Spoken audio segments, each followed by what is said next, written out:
Good afternoon and welcome to the City Club of Cleveland. My name is Paul Harris and I'm president of the City Club's Board of Directors. I'm really pleased to introduce today's speaker, author, associate editor of the Boston Globe, and senior Vatican analyst for CNN, John L. Allen Jr. The puff of white smoke from the Sistine Chapel in March 2013 and subsequent announcement that Jorge Maria Bergoglio had been elected as the 266th Pope created excitement in the global Roman Catholic Church and beyond.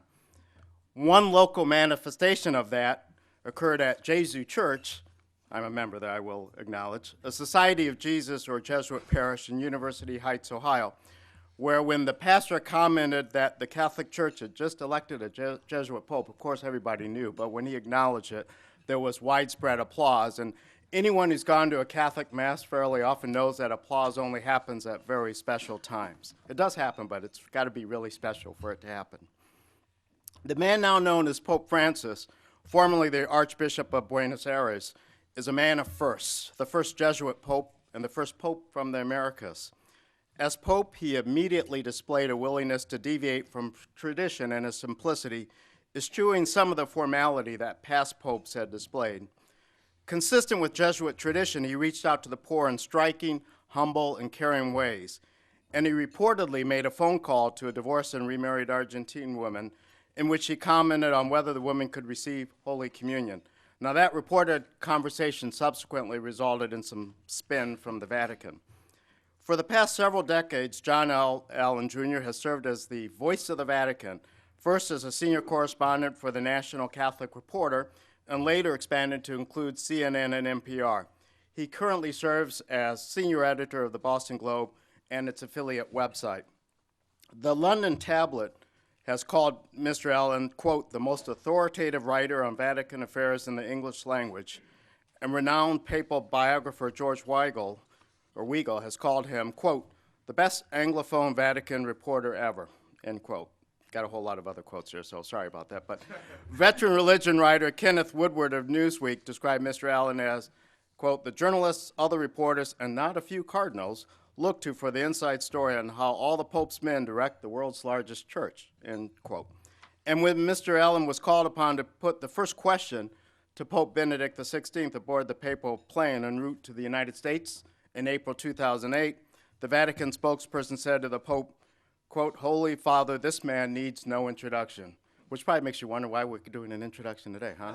Because that's the way we do things at the City Club. So, Mr. Allen's work is admired across all ideological lines. Father Andrew Greeley calls his writing indispensable, while the late Father Richard John Newhouse called Mr. Allen's reporting, quote, possibly the best source of information on the Vatican published in the United States, end quote. Mr. Allen's weekly internet column, All Things Catholic, is widely read as a source of insight on the global church. Mr. Allen is the author of 7, maybe more than that, but at least 7 best-selling books on the Vatican and Catholic affairs, and writes frequently on the church for major national and international publications. One of his works is an outstandingly insightful biography on Joseph Ratzinger, the man who later became Pope Benedict XVI. Mr. Allen received a bachelor's degree in philosophy from Fort Hays State University and a master's degree in religious studies from the University of Kansas. Ladies and gentlemen, members and friends of the City Club of Cleveland, it is my true honor and privilege to introduce to you John Allen Jr.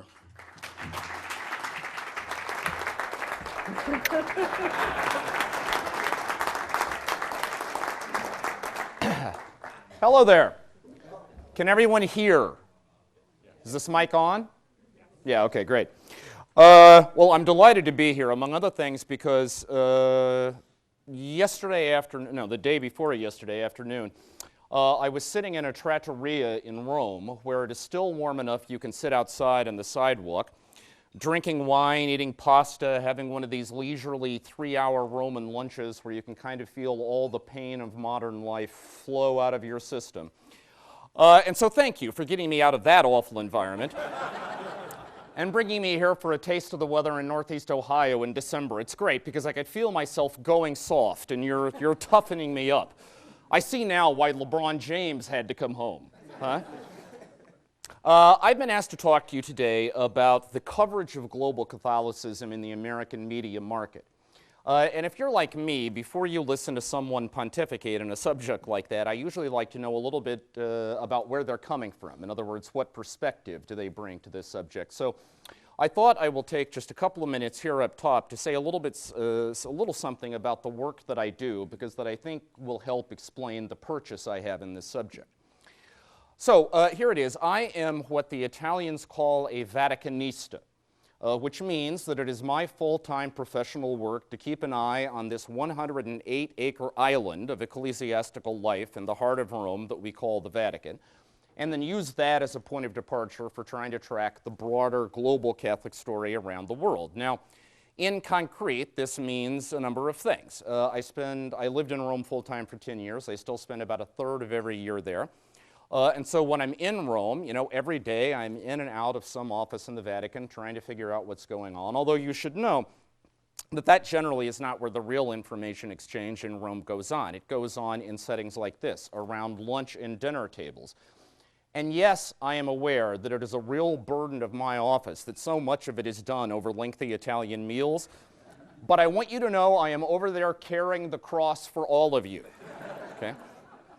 Now, this also means, my job means, that I move when the Pope moves. So I took about 50 foreign trips with John Paul II. I took all but one of Benedict's 21 foreign trips, and I've taken all of Francis's 6th. So just last week, I was on the papal plane when the Pope flew to Strasbourg, and then later when he flew to Turkey. And the story I want to tell you to try to illustrate my perspective comes from one of these trips. It's John Paul II's 2002 trip to Azerbaijan. Now, you may know that when the Pope travels, he does so in a unique dual capacity. The Pope is both a head of state, because the Holy See, which is the diplomatic term for the Vatican, is a sovereign entity under international law. It has diplomatic relations with 181 countries, virtually all of the countries on earth. But the Pope is also, of course, the Catholic Church. So when he shows up in a foreign country, he's typically welcomed twice, okay? Once in some big formal diplomatic setting by the president or the king or whoever, and then again in a less formal setting by the head of the local Catholic Church. And usually this would be the local bishop or the president of the bishops' conference. But if it's a very small Catholic country that doesn't have its own bishops, then the welcome might be done by the Pope's nuncio. That's his ambassador in that country, who by tradition always has the rank of archbishop. Azerbaijan is such a place. Now, I don't know what the number is today, but in 2002, Azerbaijan had a grand total of 114 Catholics. I actually did the math. It would have been less expensive to fly all of them to Rome than to bring the Pope to them. But that, of course, wasn't the point. And so on this occasion, the welcome was therefore done by the papal nuncio, who at the time was a very kindly, elderly Italian Monsignore. Wonderful guy, since gone to his reward. But he had a reputation, and I am here to tell you it was a well-deserved reputation, of being something of a windbag. That is, he had this remarkable Italian oratorical capacity to just go on and on and on, and the miracle of it is without ever saying anything. Okay, seriously, you'd be listening to these sentences in Italian asking yourself, where the hell are the verbs? Okay, because nothing ever seemed to be happening. And on this occasion, our Monsignor friend was in rare form. I actually clocked this greeting, ladies and gentlemen, at 40 minutes. Okay, and bear in mind, this was a 24-hour trip. We thought John Paul would be back in Rome before this guy was done welcoming him to Baku. Right? Now, I was in the press pool for this thing, so I was at the end of one row of seats, and immediately across the aisle was the Vatican entourage, the cardinals and other officials who travel with the Pope. So I was seated more or less cheek by jowl with this very senior veteran Vatican cardinal, a guy I've known for a long time. And I could tell as this welcome was winding on into infinity, the cardinal was becoming increasingly frustrated. Right? You can tell these things because his breathing was becoming more labored and, veins were throbbing on his forehead and so on. So at one stage, I leaned across the aisle and I said to him, "Cardinal, what do you think?" Okay, now there was this nanosecond of hesitation where he was calculating, should I say this, should I not say it? But it was obvious he needed to get this off his chest. So he leans into me and then in kind of sotto voce fashion, looking up at this Italian Monsignore going on and saying nothing, the Cardinal whispers to me, "You realize that some Italian village is missing its idiot." Honest to God, true story.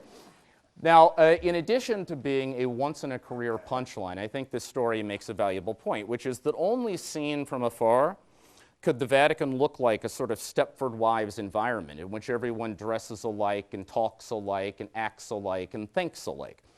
Truth of it is, the Vatican is not an animal that has a central nervous system and thinks only one thought at a time. It is a complex bureaucracy, and for every stereotype you may have of what a Vatican official is supposed to be like, without breaking a sweat, I could give you a couple dozen examples of people who don't live it. Okay, so point is, when you see something on an up-close and personal basis, what you learn, what smacks you in the face, is its complexity. And I hope it's some taste of that complexity of the Catholic story that I can share with you here today. Our topic, as I say, is how does the Vatican, how does the global Catholic Church get covered in the American media? And it's a great subject because 20 years of experience in this business, if it's brought one thing home to me with crystal clarity, it is that there is a deep and abiding cultural gap between the thought world of the Vatican and the thought world of Main Street USA. I often say, I know it's a little catty, but it's true, that in many ways Rome is from Mars and America from Venus. Okay? These are just two different worlds. And so sometimes, even when we're making a good faith effort to understand one another, it can be difficult because of these sort of cultural misunderstandings. And so I want to try to tick off for you what I would see, again, as the fruit of 20 years of experience, what I would see is the three most persistent, chronic ways in which the global church, particularly its headquarters in Rome, and kind of mainstream culture here in the States, often just are not speaking the same language. Let me preface this by saying that the news here is not all bad. I mean, first of all, from a media point of view, we live in the culture in the developed world, in the so-called first world. By far, we live in the culture that takes religion most seriously. Okay, you do not have to work to persuade most media operations in the States that, regardless of what they might privately think about it, religion is important, that it matters. Okay? I mean, I'll tell you, you know what the difference between doing media on the Pope in the States is and doing media in Europe is? Whenever a Pope story breaks, for example, on the plane on the way back from Turkey, he had some things to say about ISIS.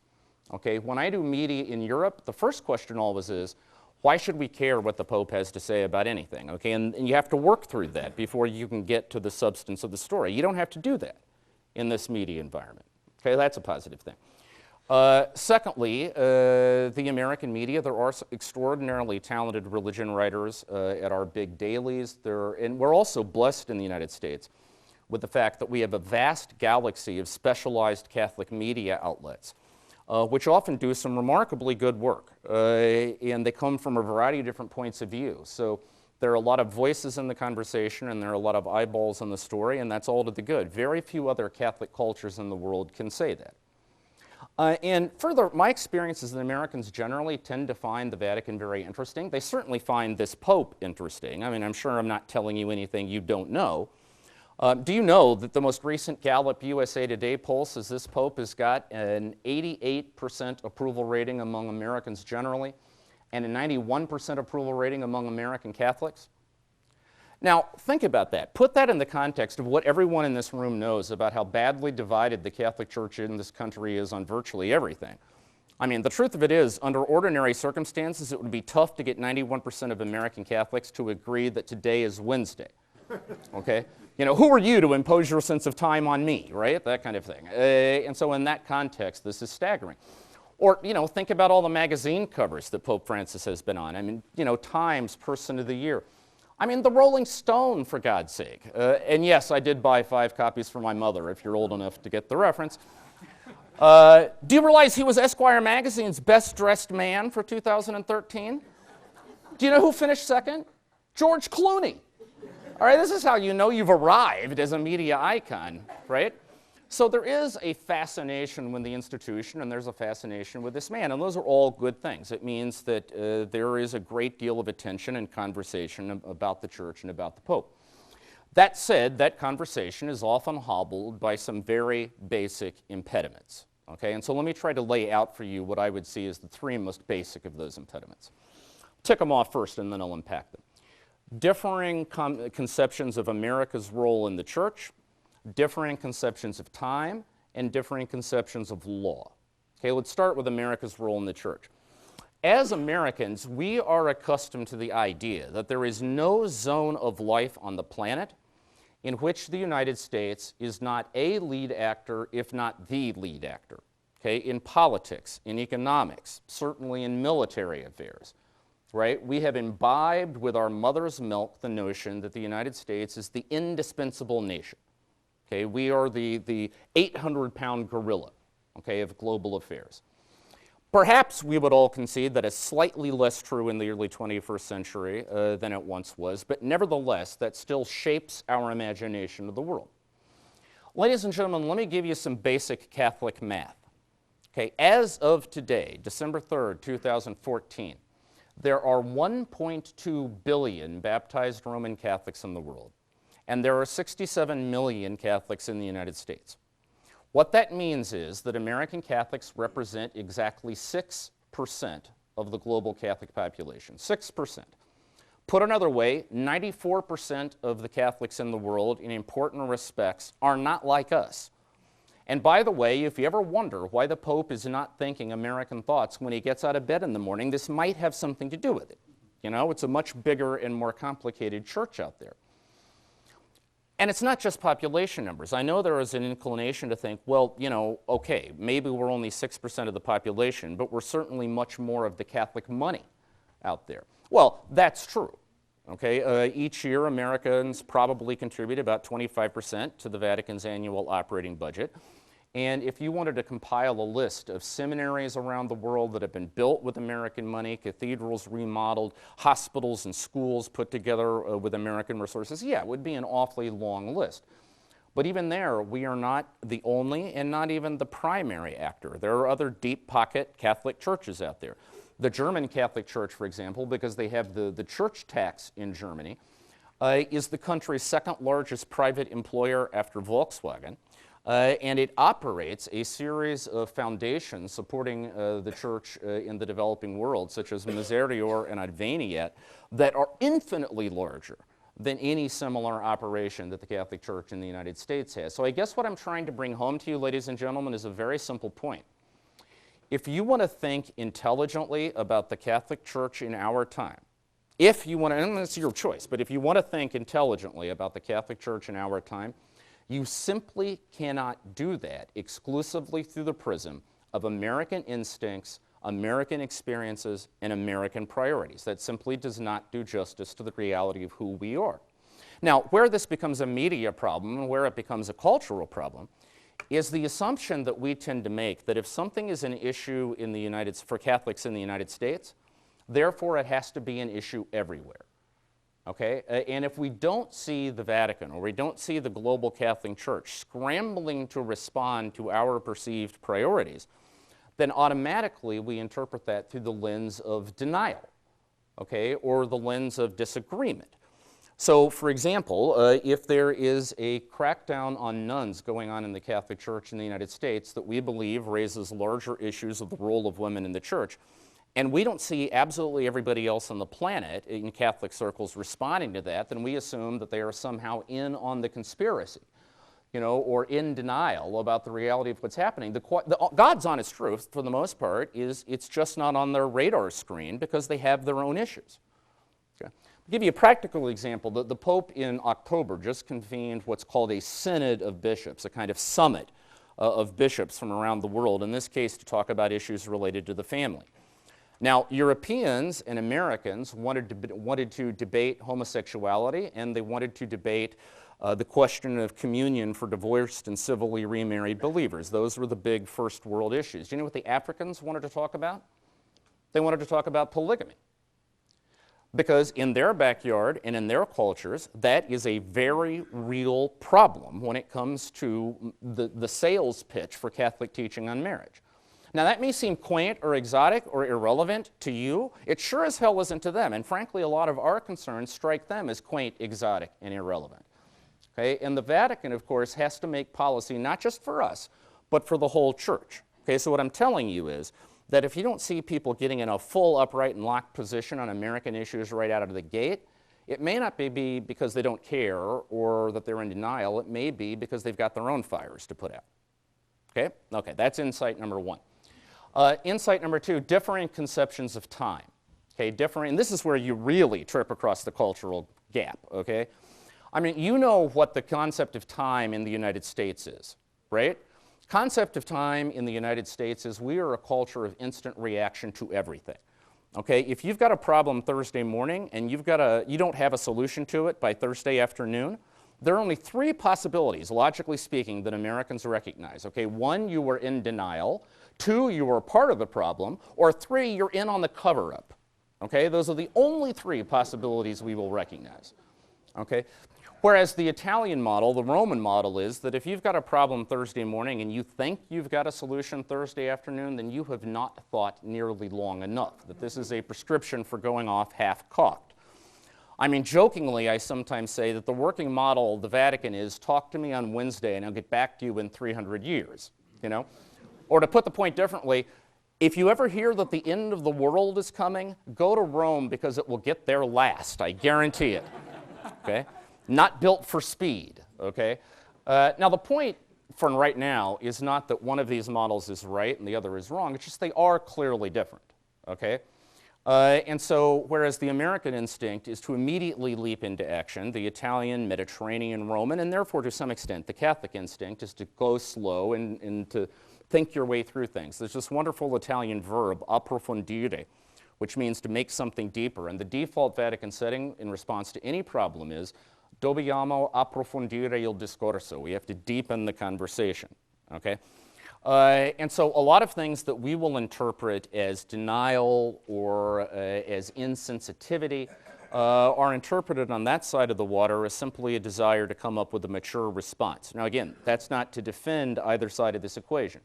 There are times when the Vatican has been badly slow in responding to urgent problems, the eruption of the sexual abuse crisis being the most obvious example of the point, where a more rapid response would have been enormously helpful. There are, however, also, and we all know this, times when we Americans can shoot first and ask questions later. But the point simply is that these are different instincts, and you will draw wildly inaccurate conclusions about people's motives if you don't understand the difference.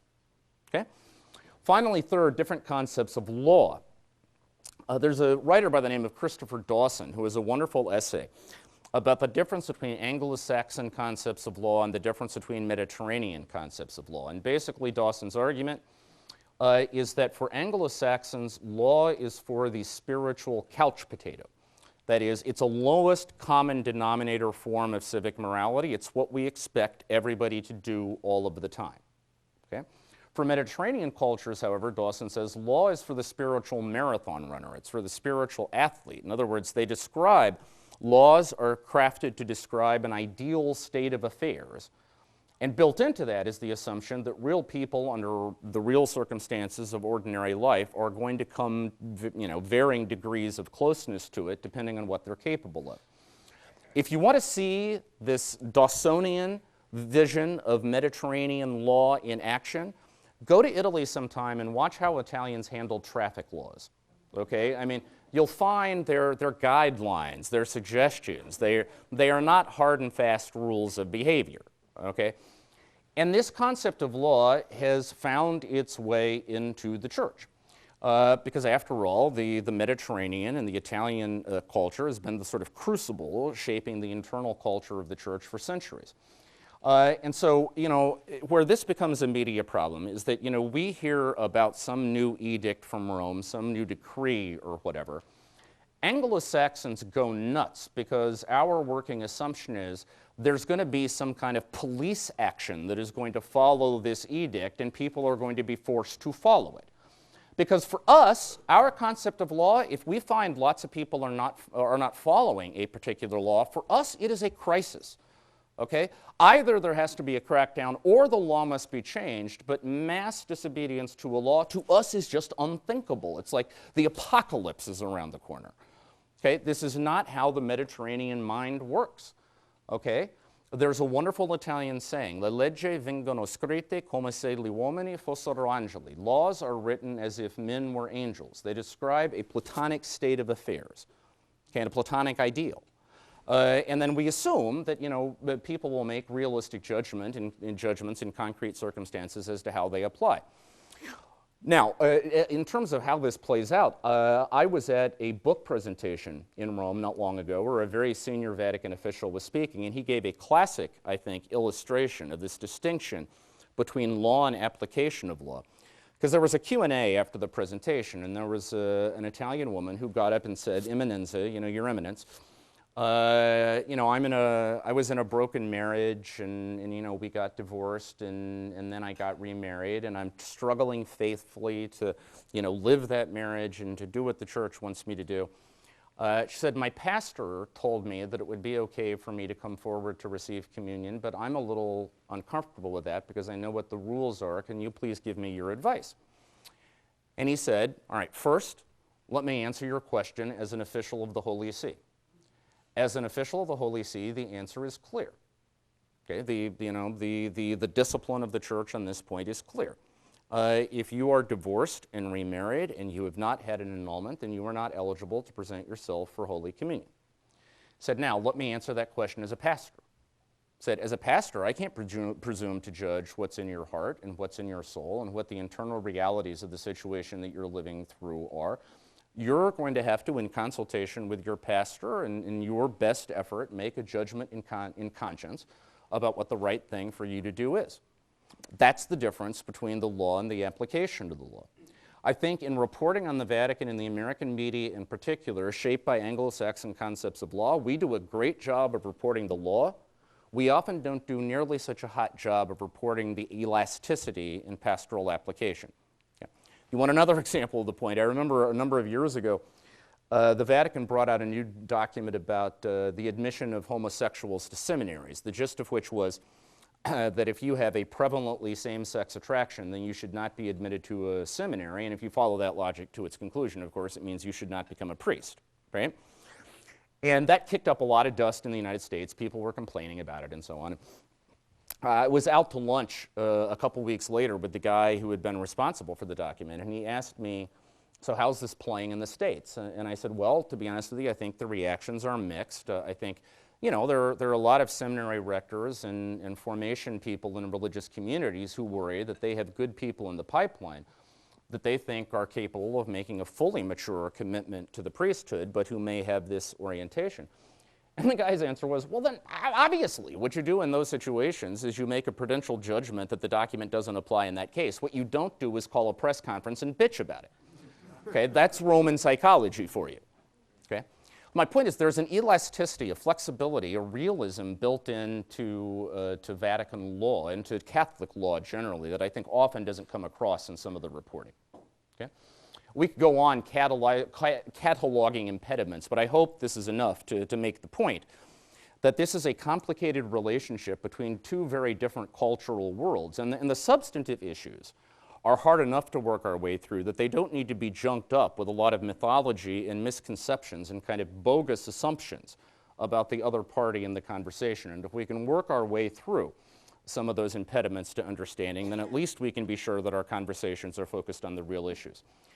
Now, to conclude, to do that is to try to work our way towards a better informed and less polemical conversation that isn't freighted with misunderstanding, is going to require a lot of things. It's going to require patience. It's going to require empathy, the capacity to project ourselves into the situation of another. It's going to require persistence and so on. But I can guarantee you one quality that is absolutely essential, okay, if this relationship is going to work in the long term. And that quality is a good sense of humor, okay? Because if we're not able to laugh at these misunderstandings and frustrations and divisions and so on, then, we'll spend all of our time trying to fight down heartburn. And the good news I want to leave you with, ladies and gentlemen, is that you can find a lively sense of humor in the Catholic Church, even in the most wildly improbable places. And I'll tell you one last story to make the point. Paul mentioned that I wrote a biography of then Cardinal Joseph Ratzinger in 1999, and that's perfectly true. I wrote a second book about Ratzinger after his election as Pope Benedict, called The Rise of Benedict XVI. there is a tradition in the Vatican press corps that when one of us writes a book about the Pope, we inscribe a copy to him, and then we give it either to his priest secretary or his spokesperson or somebody, you know, to be passed along to the Pope. Now, honestly, it had never entered my mind for a moment that the Pope would actually read these books. You know, I'd envisioned a box in the basement of the Apostolic Palace, you know, where they all kind of gather dust. So Ratzinger was elected as Benedict in April of 2005. I wrote the book in May. It came out June 1. I dutifully inscribed a copy, gave it to his spokesperson, Joaquin Navarro-Valls, and then forgot about it. Okay? Now, flash forward to August. My wife and I are back in the States on vacation. I'm visiting, well, we just lost her, but at the time she was my, I guess, 94-year-old grandma living out in rural western Kansas. It's a place called Hill City, which is my candidate for the worst place name in America because there is no hill and there sure as hell is no city. Okay? Just to give you a sense of the milieu I'm describing, there is one 11-room motel in Hill City, America. It's called the Western Hills Motel, and basically the only people who ever stay there are road workers, you know, for the state who are out to put some new asphalt down, or guys who have come out to the boondocks to go pheasant hunting. You know what a pheasant is? Little game bird, kind of like a turkey. Western Hills Motel, only hotel I've ever stayed in on the planet where there is actually a laminated sign in the bathroom that reads, "Please do not gut your birds in the sink." Okay? First time I stayed there, my wife asked, or first time I took my wife there, she asked, "Is this some kind of weird sexual double entendre?" And I explained, "No, it's face value stuff." So anyway, there we are in Hill City, America. And my cell phone goes off, and it's Navarro-Valls, the Pope's spokesperson. And he says, well, John, I wanted you to know I am with the Holy Father for breakfast, or I was with the Holy Father at breakfast this morning, and he came down to breakfast with your book in his hands, and he asked me to deliver to you a personal message. Now, I don't know about you, but if you have just been told the Pope has a personal reaction to something you've written about him, I would want to be sure that your trade tables are in a full upright and locked position. But I said, you know, by all means, Joaquin, what's the message? And now to get this, you have to understand, he said, my book was divided into thirds, okay? So the first third were the final days of John Paul II. The middle third was how Cardinal Ratzinger had been elected as Pope Benedict. And then the last part was sort of my projections for where his papacy would go, okay? So Navarro says, the Holy Father's message is the following. Please thank Herr Dr. Allen for having written this book, particularly the last part about the future of my papacy, because it has saved me the trouble of thinking about it for myself. I like to think he was kidding, right? Ladies and gentlemen, I think on this, as many other things, we ought to take our cues from the Holy Father, that if we can take a clear-eyed, unflinchingly realistic look at the challenges we face, including the challenges of trying to stage a public conversation about this infinitely complicated church in the American media environment, if we can not turn away from the reality and the seriousness of those challenges, but if we can do that with a twinkle in our eye rather than rage in our heart and bile on our spleens, then that, ladies and gentlemen, is a winning strategy for Catholic life every day of the week and twice on Sunday. Thank you, and God bless you.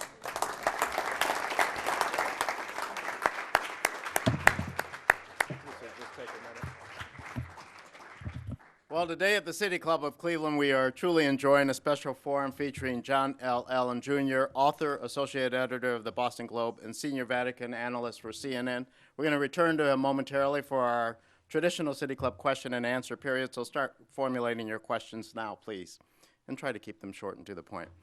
We welcome all of you here and those joining us via our live webcast sponsored by the University of Akron. Be sure to tune in to our Friday forums on 90.3 WCPN, WVIZ PBS, 104.9 WCLV iDearstream, or one of the many radio stations across the region and the country that carry City Club programs. Television broadcasts of the City Club are made possible by Cleveland State University and PNC.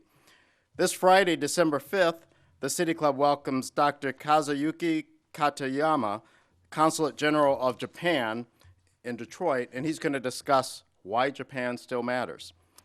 For more information about our upcoming and past forums, please visit us online at www.cityclub.org. We welcome guests at tables today hosted by the Church of St. Dominic and John Carroll University. We thank you all for your support. We welcome students to today's program, and joining us today are students from St. Ignatius High School and Notre Dame Cathedral Latin High School. Why don't the students stand up and be acknowledged here?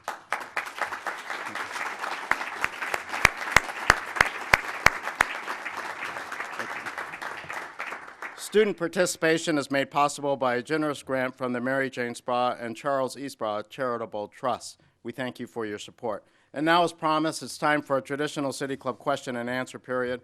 We welcome questions from everyone here in the room today. Holding the microphones today are Director of Programming Stephanie Jansky and Marketing and Outreach Specialist Kirsten Pianka. First question, please. While you're doing that, let me give you both just an invitation and a warning. The invitation is you can ask anything you like about the presentation you just heard, but don't feel restricted to that. Anything you want to talk about is fine. I may not know the answer to your question, but I spend a lot of my time in American TV, where total ignorance is never a bar to talking about anything. I see no reason why it should get in our way here today. The warning is the good people at the City Club are paying me to stand here for the next half hour or so, whether you have questions or not. So if you don't have questions, I am simply going to tell you more Pope jokes. And I promise you this is not a consummation devoutly to be wished. Oh, you don't believe me? Okay, here's one. Pope goes into a bar with a frog on his shoulder. The bartender looks up and says, "Hey, that's kind of cool. Where'd you get it?" The frog says, "Buenos Aires." I'd like to make one comment and ask two questions. First of all, to commend the City Club for their ecumenical spirit in including lemon squares among the dessert choices. Lemon squares are the consummate Episcopal dessert. And for you, sir, two organizations or publications of which I'm aware, I'd like to have your comments. First of all, William Donohue's Catholic League here in the United States, and possibly an even greater exception in Europe based on your comments, the Libre Belgique, a daily newspaper in Belgium, which has a distinctly Catholic approach to life. Well, the second one is easier for me to knock down simply because while I'm familiar with it, I really don't know that much about it. And so I think anything I would say about it would be dangerous. Catholic League for Religious, or what is it? The Catholic League for Religious and Civil Rights, I believe. If you don't know, it is, I guess you would loosely describe it as an advocacy organization that monitors what they would perceive to be anti-Catholic bias, say in the media, in the judiciary, and in other walks of life. And tries to defend Catholics and defend the Church when they believe it is being unfairly smeared or attacked in some way. Look, you know, if the question is, do I believe that there is such a thing as anti-Catholicism in America? Sure. You know, Father Andy Greeley used to say that it's America's original sin in some ways. And do I think there are vestigial forms of it in the early 21st century? Sure. And therefore, am I glad that there is an organization that has its eyes on the possibility that people of faith may be unfairly treated or smeared in terms of public discussion? Sure. Now, if you want to ask, do I think sometimes that organization and many other organizations have a bit of a hair trigger instinct? That is, do they sometimes overreact? Do they sometimes make crusades out of things that don't necessarily need to be crusades? Do they sometimes see anti-Catholicism under every rock? Okay, then I think the answers to all those questions would also be yes. I think sometimes these groups that are set up for the legitimate and noble purpose of protecting a population from unfair discrimination can sometimes inadvertently stoke some of the very hostility that they are trying to ameliorate by seeming to come off as pugnacious, as in your face, as overheated in terms of their rhetoric and so on. So, look, I think that organization and many like it serve an utterly legitimate and I would say necessary purpose. My conversation would not be about aims, it would be about tactics. Would the tactics not be typical of the American and Anglo-Saxon approach? Listen, I mean, the truth of it is, if you want me to be catty, America has a whole industry of what I would call outrage generators. I mean, the organizations whose purpose in life is to keep their constituency in a state of perpetual hysteria, because that's how they get their membership checks. All right? And look, I mean, it's a line of work like any other, but if you're asking me, am I glad I do what I do and not that? Yeah. Okay. John, thank you so much for joining us today. A few months ago, speaking at our podium was Jim Keane, a scholar who talks about liberation theology, and specifically he was talking about the connection, the Pope's roots in the tradition of liberation theology in Latin America. And his thesis was that for a church that invests so much in symbols, for the Pope to have taken the name of Francis, for the Pope to have done what he did on Holy Thursday and washing the feet of not bishops or archbishops, but of prisoners, that this was paving the way for a return or an embracing or at least an acknowledgement that there may be something that liberation theology has to offer the global Catholic Church. I wonder if you could talk about your point of view on that as somebody who covers the Vatican from the inside. Sure. Well, the first thing to say is one of the obstacles to understanding I didn't tick off, but would if we had had more time, is the perennial problem in the media business of narratives. You know, every public figure carries around a narrative, and that tends to shape how we see them. And it creates a filter so that certain things they do get through and other things they do don't, depending on whether they do or do not cohere with the narrative. That's relevant to your question because, you know, John Paul II and Benedict XVI washed the feet of prisoners too. Now, it's true, they didn't go to the Casa del Marmo prison to do it. They did it in a ceremony in St. Peter's Square, but it's not like this has never happened before. But because the narrative about Francis is that he's a maverick, therefore absolutely everything he does. If he opens his mail, oh my God! You know, a pope opened his mail, you know, I mean, breakthrough, turning point, you know, and so forth. So a lot of that gets overplayed. But look, does the election of Francis and does his papacy to some extent represent a kind of vindication for or a resurrection of the liberation instinct, a liberation theology instinct as it took shape in Latin America? Sure, of course it does. Now, you have to remember, of course, that in the debates over liberation theology in Latin America back in the 70s and 80s, Bergoglio was actually seen as on the conservative side of those debates. But if you go back and look at what he was saying at the time, and remember, he was not in the 1970s, you know, a cardinal archbishop. He was the regional superior of the Jesuits. I think we oversell how awesome an office that is, and therefore how, you know, we expect him to have declared himself on every issue under the sun back then.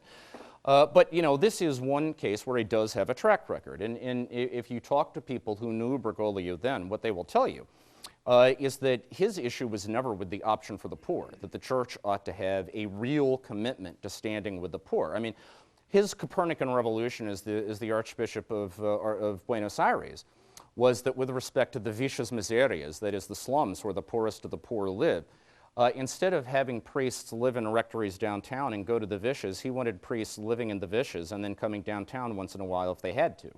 Okay, so he raised this whole corps, this generation of priests specifically formed and trained to do ministry in the vicias. So there was never any question about his commitment to the poor. His issue with liberation theology in the 70s was the tendency for it to shade off into sprinkling holy water over Marxist armed rebellion. There was actually an armed Marxist movement in Argentina called the Montoneros, and many of the progressive-minded Jesuits who were most into the liberation theology thing were in one way or another being drawn into that world. And, you know, some of them would actually go out on raids, you know, with the Montoneros, or, you know, give them Holy Communion after they'd come back from blowing something up and so on. That's what worried Bergoglio. Okay, it was yes to the option to the poor, no to armed revolt as the way to carry it forward. Okay, and so what I think we're seeing now is not merely the legacy of liberation theology to some extent coming to fruition. I think we're also now seeing the man Bergoglio was all along, which was very difficult to see in the heavily politicized either-or environment of Latin America in the 70s, where you either were or were not a liberationist, okay, and there was no middle ground. I think that the real man is only now sort of coming into view. One final thing about your question, I'm just affirming your wisdom in pointing to the selection of his name as critical. Remember that the selection of a name is the first choice any pope ever makes as pope. The way it works in a conclave is that once a guy crosses that magic 2/3 threshold, the dean of the College of Cardinals, or if he's already over 80 and therefore not present, the next senior cardinal in the order of bishops, this time around it was Cardinal Ray, walks up to the candidate who has been elected and says, do you accept your canonically valid election as the supreme pontiff? And once you say yes, from that moment on, you're the Pope. Okay, the installation mass is a ceremony. Your authority as Pope stems from that moment. Okay? And then the next question that's asked is, by what name shall you be known? Okay, so it's always the first choice. And names always tell us a lot, but in this case, I think it was an entire program of governance in miniature.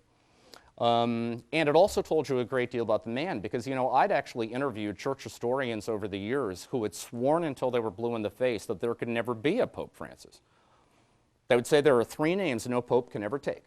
There can never be another Pope Peter, there can never be a Pope Jesus, and there can never be a Pope Francis, because these are 3 iconic, singular, unrepeatable personalities in Catholic life. So not only did that choice tell you that he was going to have a lively commitment to the poor, it also told you this was a guy who was not going to be led around by the nose by anybody, who was not going to be a prisoner to protocol, but was going to be Pope his way. I just wanted to ask you, is immigration reform in the U.S. a closely watched issue in the Vatican? Immigration is a closely watched issue in the Vatican.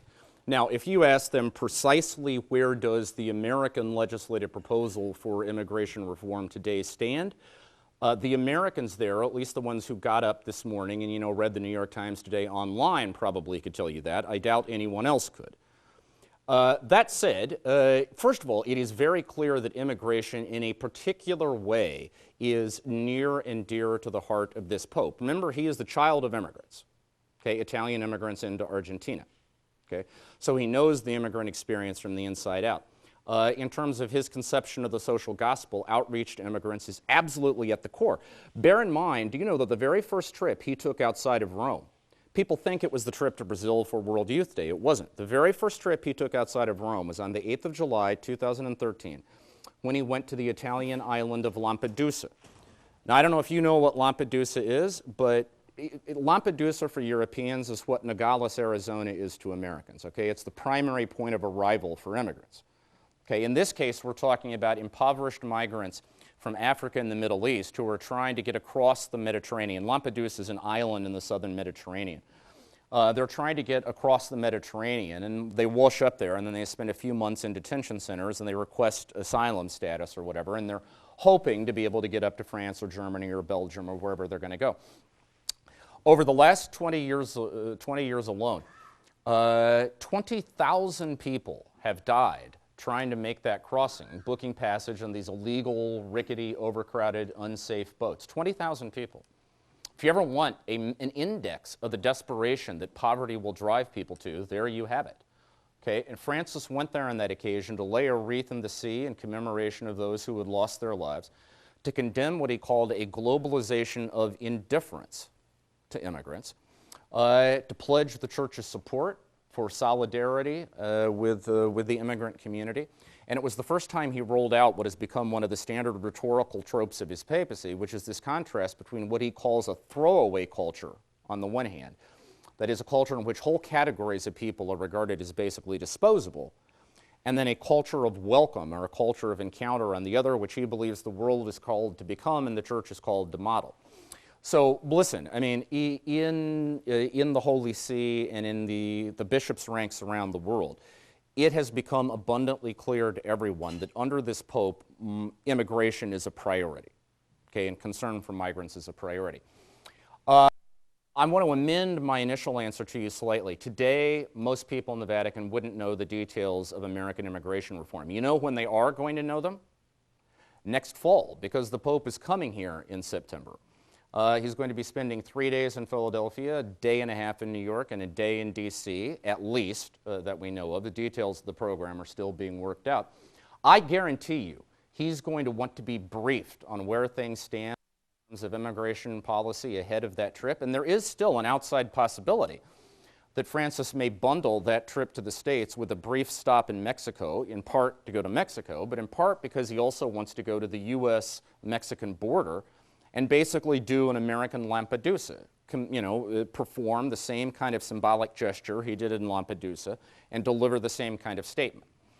So the details of this may not be on the Vatican's radar screen yet. I guarantee you the closer we get to September 2015, they will be. The United States Conference of Catholic Bishops recently completed their fall meetings, and subsequently to the end of those meetings, they have been roundly criticized for what has been perceived to be their resistance to the theology or the ideology of Francis, and have been accused of persistently clinging to John Paul and Benedict.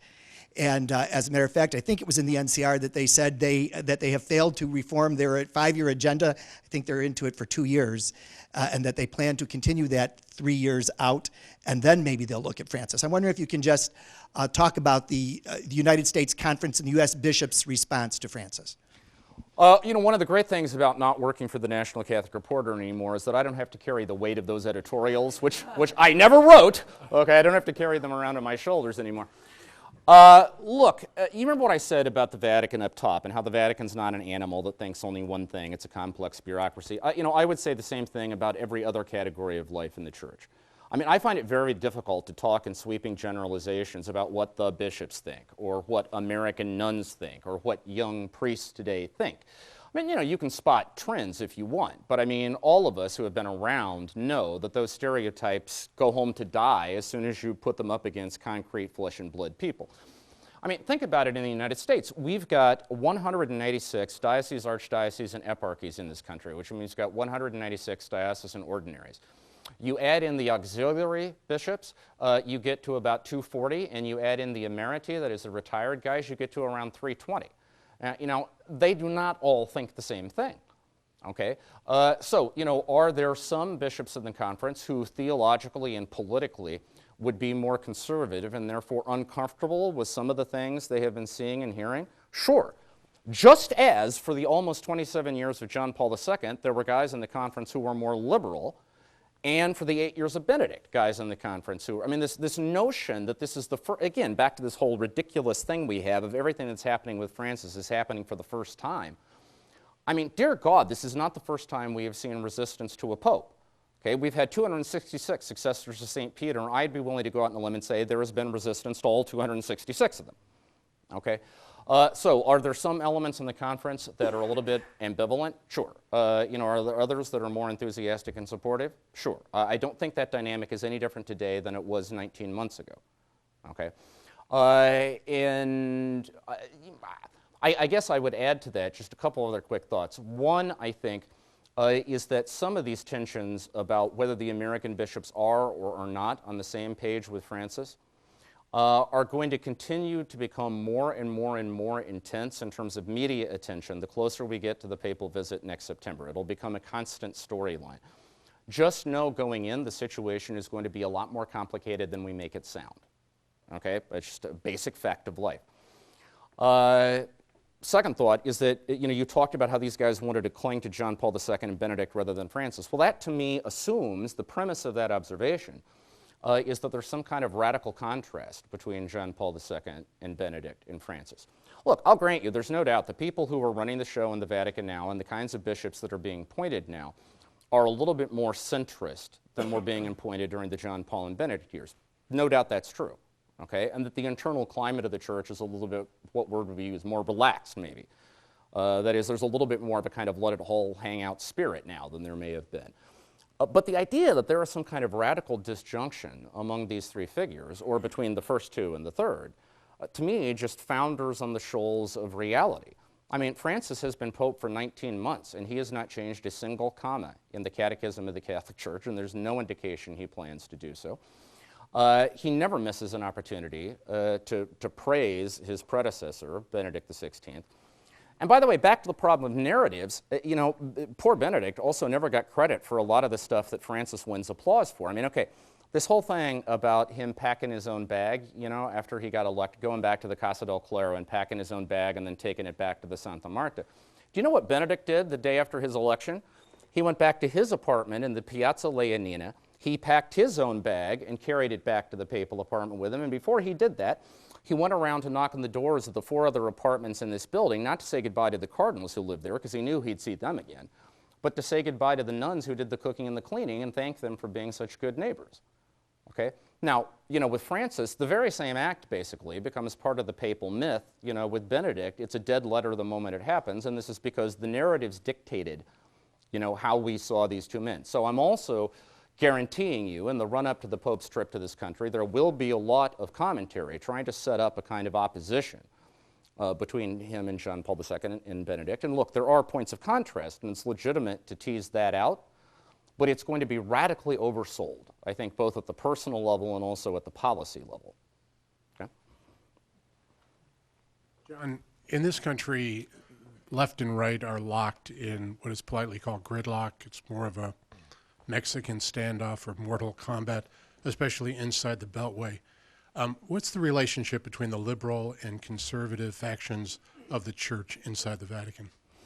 Well, I think the first thing to understand is that liberal and conservative are terms that do not come out of the church. They come out of the French Revolution, and they apply most naturally to secular politics. They're an inexact fit. Now, that's not to say there aren't cardinals who are more conservative and some who are more liberal, for sure. Okay, but it's always a kind of, square peg, round hole deal to some extent. What I usually try to tell my colleagues in the secular press who are rushing over to the Vatican to cover some story there for the first time, and they want to know who are the liberals and who are the conservatives, really depends on what you mean by it. I mean, if you're applying secular standards of what liberal and conservative means, then in the Vatican and in the College of Cardinals, there are no liberals. Okay, if what you mean by it is like, pro-abortion rights, pro-gay marriage, hard concept of church-state separation, those kind of standard bellwethers, okay, then they really don't exist. But that said, clearly at this most recent synod, we saw that on the three core issues that emerged at that synod, how welcoming should the church be to homosexuals? How positive should we be in our evaluation of other kinds of relationships, like living together outside marriage, and whether we should give communion to divorced and civilly remarried people? There clearly is a liberal-conservative split on those three issues that was there for everyone to see. You're asking, is it gridlock? I think we were flirting with gridlock at points during that synod. At the beginning, the Pope said that to the bishops, I want you to speak boldly and listen humbly. I think they got the speak boldly part right. I'm not sure how much humble listening there was going on. And this is the drama of the next year, because there's going to be another synod next October on the same issues. So the question is, are we going to mimic, and I don't just mean bishops, I mean all of us, because we're all stakeholders in this conversation. Are we going to mimic the same dysfunctional patterns of acrimony and gridlock that we see in D.C. in the way that we approach these issues? Or are we going to live up to that kind of ideal that Benedict XVI set out back in 2005 when he said, historically speaking, the genetic genius of Catholicism is its capacity for both and solutions where others see either or problems? Okay, which is it going to be? I don't know how to predict it, but ladies and gentlemen, I can predict that's the drama of the next year and that's the drama of the next synod. Thank you for your patience. God bless you. God bless the City Club. Today at the City Club, we have been enjoying a special forum featuring John L. Allen Jr., author, associate editor of the Boston Globe, and senior Vatican analyst for CNN. Thank you very much, ladies and gentlemen. This forum is now adjourned.